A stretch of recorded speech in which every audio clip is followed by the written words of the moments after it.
Assalamualaikum warahmatullahi wabarakatuh. Selamat siang teman-teman semuanya. Perkenalkan, nama saya Muhammad Nuril Al-Wahid dengan NIM 1908101133, yang di sini saya akan menjadi moderator pada kegiatan psikoedukasi pada sore hari ini. Sebelumnya, izinkan saya memperkenalkan nama anggota kelompok saya. Yang pertama, silahkan. Perkenalkan, saya Adrian Ridho Prastanto dengan NIM 190810258.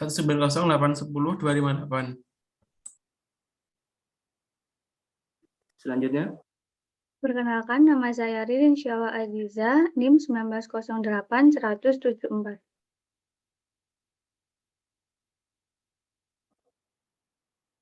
Selanjutnya, boleh. Perkenalkan, nama saya Belia Maridanita dengan NIM 190810126.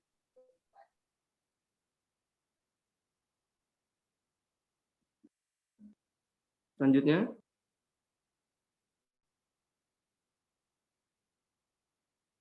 Baik, sebenarnya yang keduanya belum ada di tempat.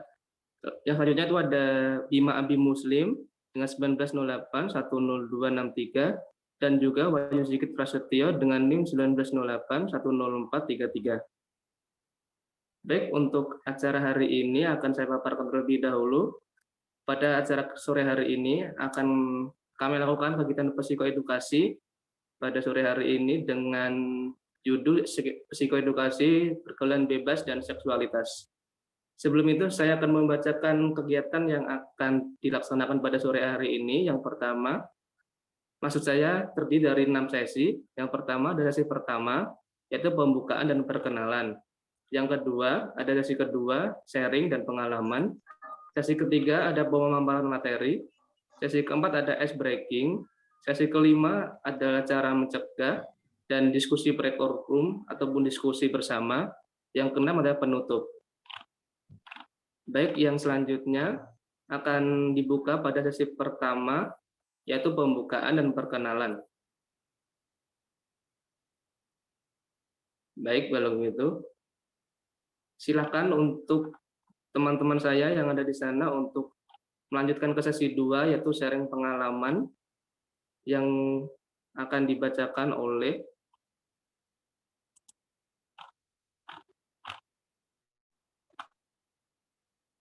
silakan teman-teman.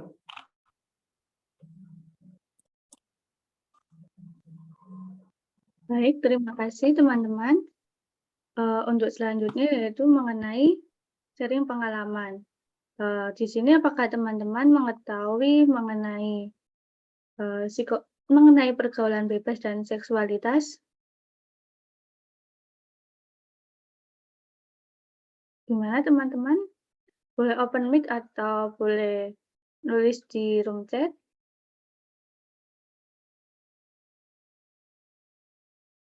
Belum, Mbak. Belum, oke. Yang lainnya?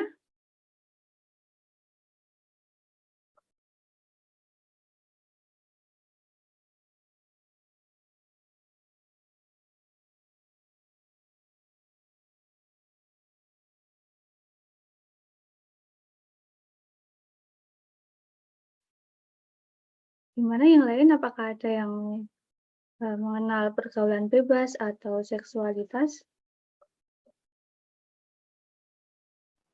Belum, Mungkin Kak. gimana?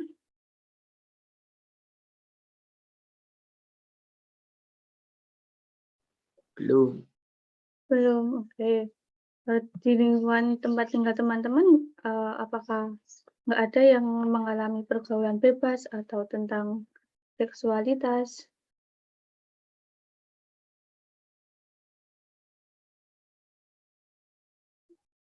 Teman-teman boleh open mic.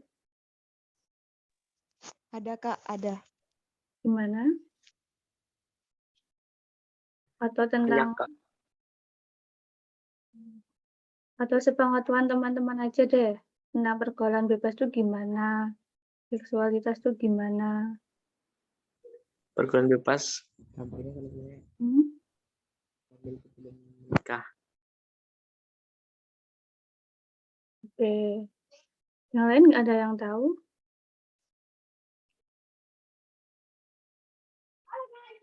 Oke, kalau gitu. Nah, ini ada fakta di lapangan mengenai pergaulan bebas maupun seksualitas. Menurut WHO atau World Health Organization, di tahun 2010 itu WHO mengatakan di setiap tahunnya di dunia itu 210 juta remaja mengalami kehamilan. Sedangkan 46 juta lainnya itu melakukan aborsi. Sedangkan dari 46 juta itu 70.000-nya mengalami meninggal karena aborsi. Sedangkan 4 juta lainnya itu mengalami kesakitan bahkan kecacatan. Di dunia ini 9,5%-nya terjadi aborsi di negara berkembang. Kemudian 13%-nya dari total remaja yang melakukan aborsi tidak aman mengalami kematian. Tidak hanya cacat, bahkan mengalami kematian. Di Asia Tenggara sendiri diperkirakan 4,2 juta remaja setiap tahunnya mengalami kehamilan. 750.000 bahkan sampai 1,5 juta terjadi di Indonesia dan 2.500 berakhir di kematian. Kemudian siswa fakta di Jawa Barat, siswa dan siswi SMP dan SMA 42,3% pernah berhubungan seksual. 63%-nya kebanyakan berasal dari kota-kota besar di Indonesia, misalnya di Jakarta. Kemudian, penelitian yang pernah dilakukan pada tahun 2012 terhadap 60 remaja di Riau menemukan 38,73% laki-laki dan 16,98% perempuan pernah mengalami berhubungan seksual dengan pasangannya.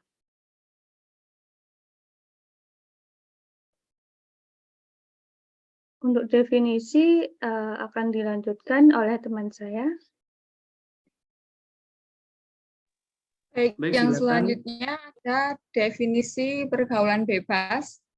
Nah, pergaulan bebas itu adalah suatu bentuk perilaku menyimpang yang mana bebas yang dimaksud adalah melewati batas norma-norma. Dari pengertian di atas dapat dipahami bahwa pergaulan bebas adalah perilaku manusia yang menyimpang, yang melanggar norma-norma agama dan tidak ada batasan.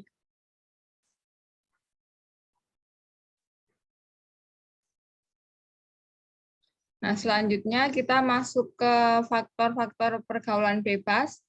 Jadi ada faktor-faktor pergaulan bebas ini menurut Rizky Dwi Hartono dan Nurdiah Gianawati. Yang pertama ada faktor internal, yaitu faktor yang merupakan muncul karena adanya dorongan dan kemauan dari individu itu sendiri. Di antaranya ada aspek perkembangan alat seksual atau biologis, perubahan pada fisik atau alat seksualnya yang tidak terkontrol dengan baik dapat memancing pemikiran negatif seseorang terhadap remaja yang menyalahgunakan perubahan pada alat seksualnya. Dengan adanya perubahan alat seksual yang terjadi pada remaja perempuan, mengakibatkan adanya pemikiran negatif bagi sebagian remaja laki-laki. Penilaian mereka kepada remaja perempuan hanya sebatas alat pemuas nafsu. Yang kedua, ada aspek motivasi. Menurut Sarwono yang menjelaskan bahwa motivasi adalah dorongan bertindak untuk memuaskan suatu kebutuhan. Dorongan dalam motivasi diwujudkan dalam bentuk tindakan. Terdapat anggapan bahwa melakukan hubungan seks dengan tujuan untuk menjaga keutuhan hubungan yang telah mereka jalin bersama dengan pasangan masing-masing. Next. Nah, yang kedua ada faktor eksternal, itu merupakan faktor yang datang dari luar individu.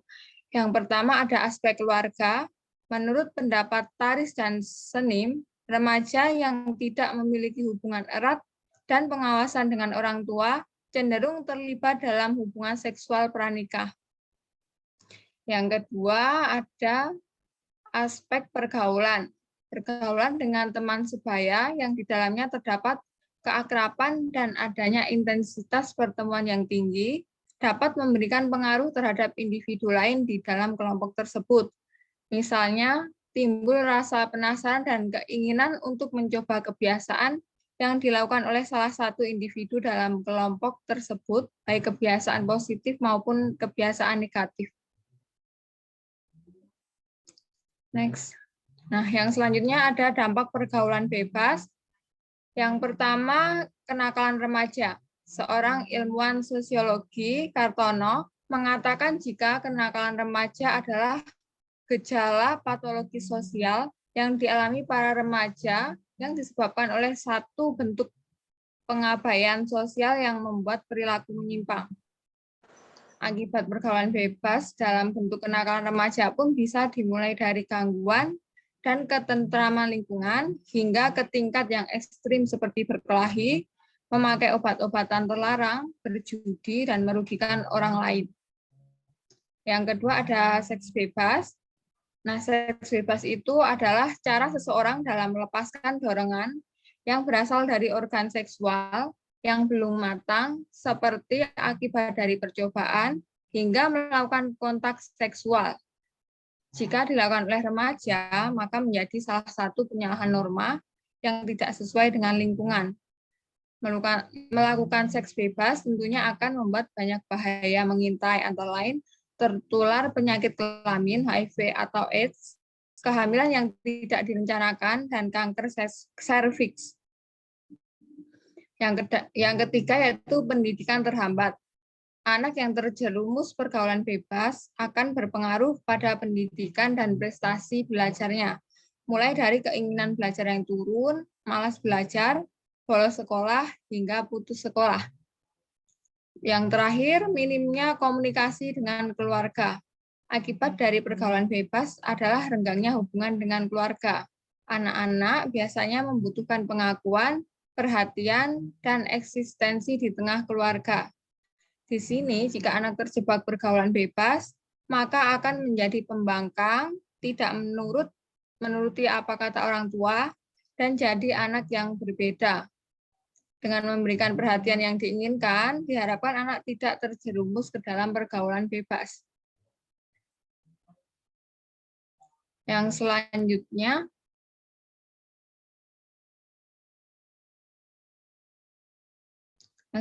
ada definisi seksualitas. Seksualitas adalah suatu konsep konstruksi sosial dengan nilai, orientasi, dan perilaku yang berkaitan dengan seks. Seksualitas adalah ekspresi fisiologis dan psikologis dari perilaku seksual, sehingga terkadang perilaku seksual dapat menimbulkan masalah. Next. Nah, yang selanjutnya ada faktor-faktor seksualitas. Faktor lain yang mempengaruhi perilaku seksual diantaranya adalah kontrol diri, berkaitan dengan bagaimana individu mengendalikan emosi, serta dorongan-dorongan dalam dirinya. Yang mempengaruhi kontrol diri seseorang adalah faktor usia dan kematangan. Faktor eksternal yaitu dalam lingkungan keluarga, terutama orang tua, akan menentukan bagaimana kemampuan mengontrol diri sendiri.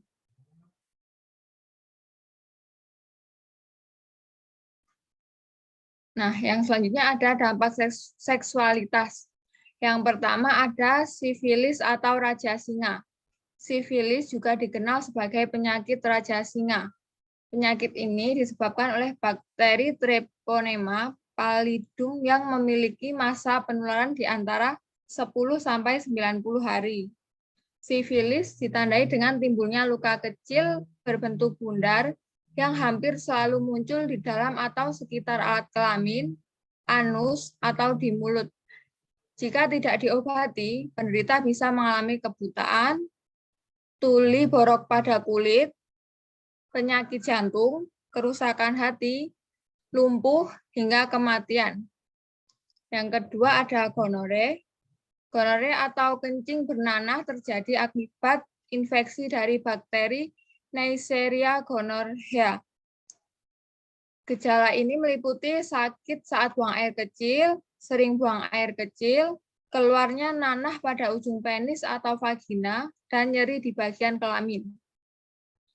Yang ketiga ada HIV/AIDS. Penyakit ini terjadi akibat dari infeksi virus human immunodeficiency yang merusak sistem kekebalan tubuh. HIV dapat ditularkan melalui kontak langsung antara lapisan kulit dalam atau aliran darah dengan cairan yang mengandung virus HIV. Cairan tersebut meliputi darah, air mani, cairan vagina, dan ASI. Jika tidak segera ditangani, HIV dapat berkembang menjadi suatu penyakit mematikan yang disebut dengan acquired immune deficiency syndrome atau AIDS. Yang keempat ada infeksi jamur atau Candida. Bagi perempuan yang terjangkit infeksi jamur, ciri-cirinya dapat berupa terasa gatal di sekitar area vagina. Sedangkan untuk laki-laki, muncul warna merah pada ujung penis. Jika sudah parah, area tersebut akan tampak seperti luka bakar. Nah, yang selanjutnya, selain dampak seks secara fisik, dampak negatif juga dirasakan secara psikologis atau mental anak. Berikut adalah bahaya seks bebas pada psikologis anak yang meliputi yang pertama, munculnya kekhawatiran akan kehamilan dan penyakit seksual. Bagi pelaku seks bebas, terutama remaja, ketakutan hamil di luar nikah atau tertular penyakit seksual adalah sumber stres utama yang tidak dapat dihindari. Yang kedua, merasa menyesal dan bersalah. Beberapa pelaku seks bebas sering merasa menyesal dan bersalah karena dalam hati nuraninya, perilaku tersebut dianggap salah dan terlarang untuk dilakukan. Yang ketiga ada depresi. Suatu penelitian karya psikolog Martha Waller mengungkapkan bahwa remaja yang melakukan perilaku beresiko seperti seks bebas, memakai narkoba, dan minum alkohol adalah kelompok yang paling mungkin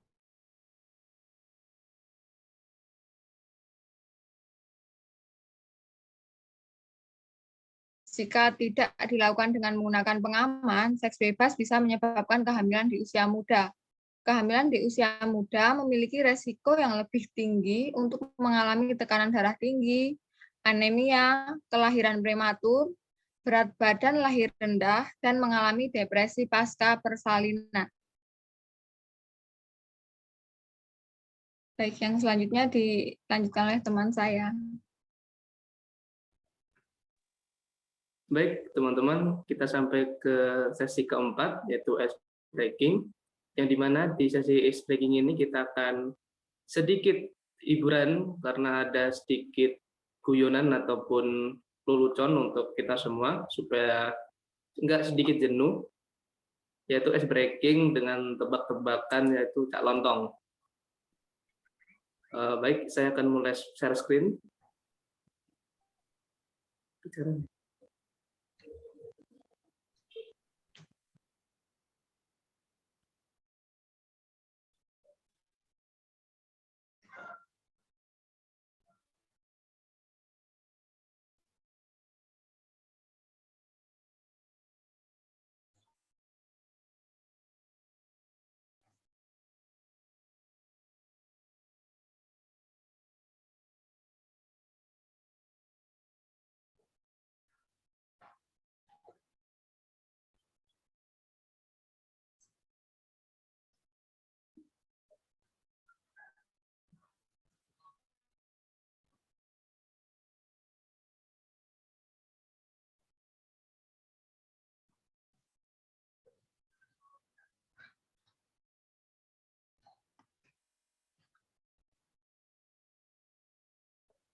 Mungkin teman-teman udah ada yang pernah tahu game tentang TTS Cak Lontong?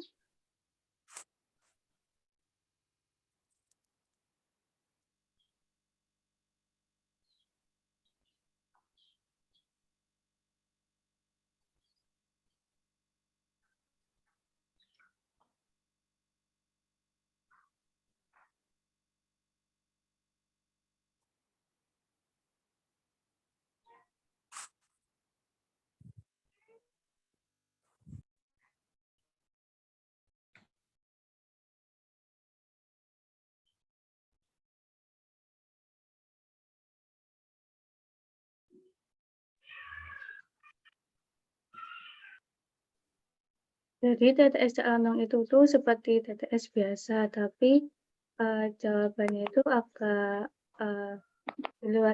di luar nalar gitu. Agak melenceng sih dari kayak pemikiran normal. Mungkin untuk pertanyaan yang oke. Silakan yang nomor satu saya bacakan, 17-an. Selain lomba balap karung, masyarakat mengisinya dengan kegiatan panjat apa? Kalau ada yang tahu, silakan chat di box. Pinang. Oke, Pinang. Kita kasih Pinang. Apakah benar? Oh, salah. Maaf. Salah. Jadi Pinang. ada 6 kotak mendatar.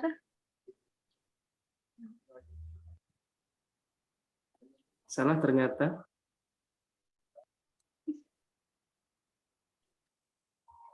Kita ganti ke kata lain.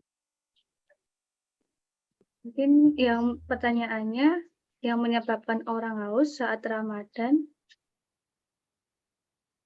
Puasa. Oke, puasa. 5 kotak ke bawah. Oh, salah ternyata. Salah. Mungkin ada jawaban lain. Salah piye, Ci? Mungkin ada yang jawabannya lebih nyeleneh.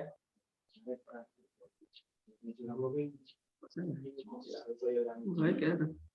Baik, pertanyaan selanjutnya. Yang ini. Saat perbaikan jalan, pengendara motor terjatuh karena ada yang tahu teman-teman? Ada 6 kotak mendatar. Huruf pertama G.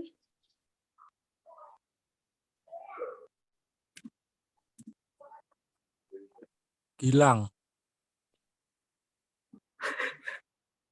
Oke, Gilang.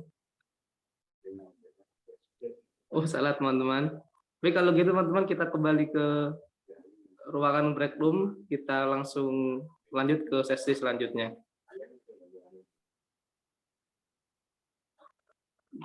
Baik teman-teman, kita akan menuju ke sesi 5, yaitu bagaimana kita untuk menjaga dari penghindaran penggalan bebas dan menjaga tentang seksualitas. Silakan teman-teman. Teman-teman peserta.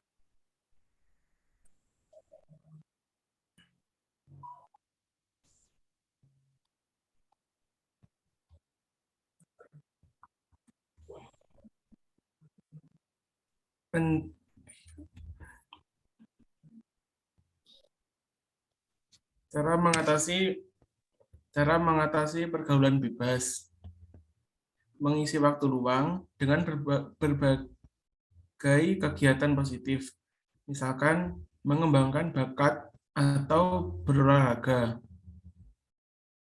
Memilih lingkungan pertemanan yang baik, menjalin serta menjaga hubungan yang harmonis dengan orang tua. Menambah wawasan serta pengetahuan, khususnya tentang dampak pergaulan bebas. Hindari menonton konten pornografi.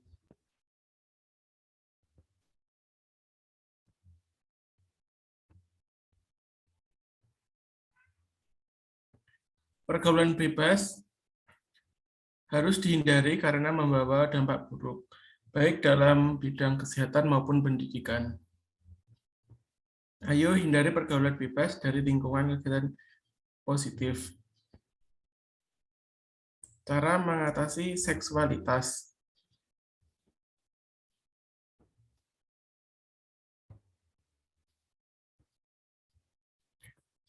1.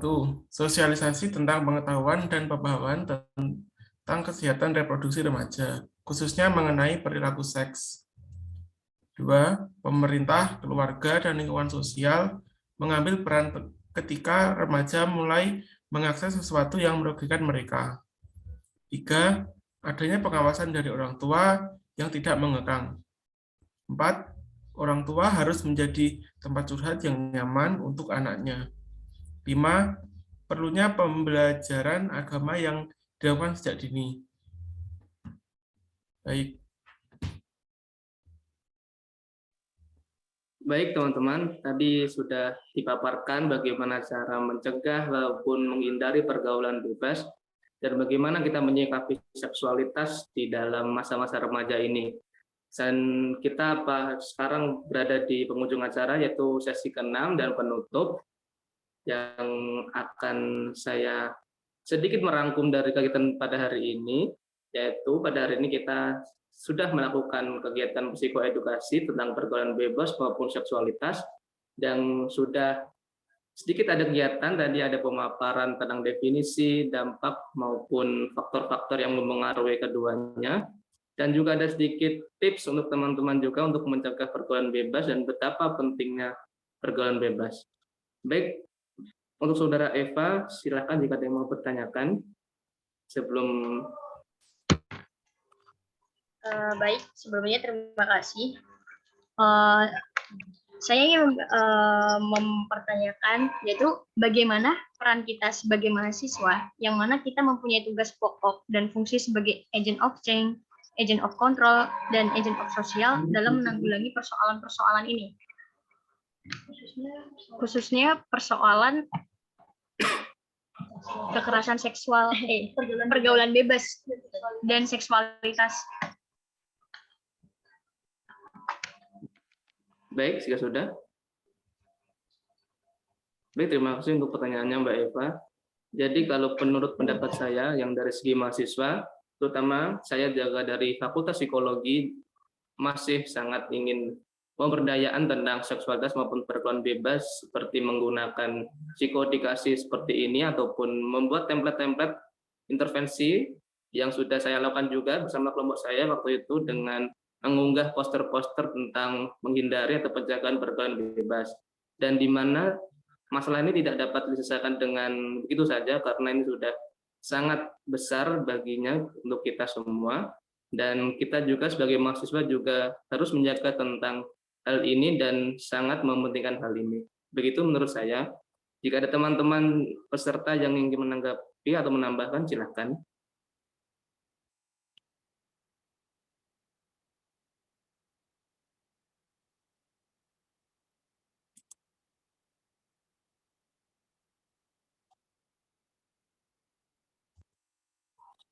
Baik, jika tidak ada teman-teman, karena waktunya sudah cukup mepet, kita akan segera menutup acara kegiatan pada hari ini. Sebelum itu, saya terima kasih untuk teman-teman sekalian yang sudah mau berpartisipasi dalam acara kegiatan psikoedukasi pada sore hari ini. Saya sangat terima kasih. Saya sebagai moderator ingin mengucapkan terima kasih sebanyak-banyaknya. Dan jika ada kesalahan dari kami maupun kelompok kami, mohon dimaafkan karena kami juga sedang berusaha belajar untuk menjadi mahasiswa yang baik dan juga belajar tentang bagaimana menggunakan ataupun mengedukasi teman-teman dalam kegiatan hari ini. Baik teman-teman, sebelum kita tutup acara hari ini, lebih baik kita foto bersama dulu. Jika ada yang mau open cam silahkan, jika tidak juga tidak apa-apa. Ini bukti kenang-kenangan bahwa kita sudah melakukan psikoedukasi pada hari ini. Silahkan untuk Mbak Ridin screenshot. 1, 2, 3. Nah, 1, 2, 3. Udah. Yang belum on cam bisa on cam dulu. Silahkan jika mau. Nggak apa-apa kalau belum mandi. Nggak apa-apa. Oke. 1, 2, 1, 3. Udah. terima kasih teman-teman semuanya. Baik itu teman-teman, terima kasih untuk semuanya. Saya harap kita dapat bertemu kembali di kegiatan pada acara hari ini. Saya ucapkan terima kasih sebaik-baiknya. Wassalamualaikum warahmatullahi wabarakatuh. Selamat sore dan sampai berjumpa kembali. Terima kasih teman-teman. Terima kasih teman-teman. Waalaikumsalam.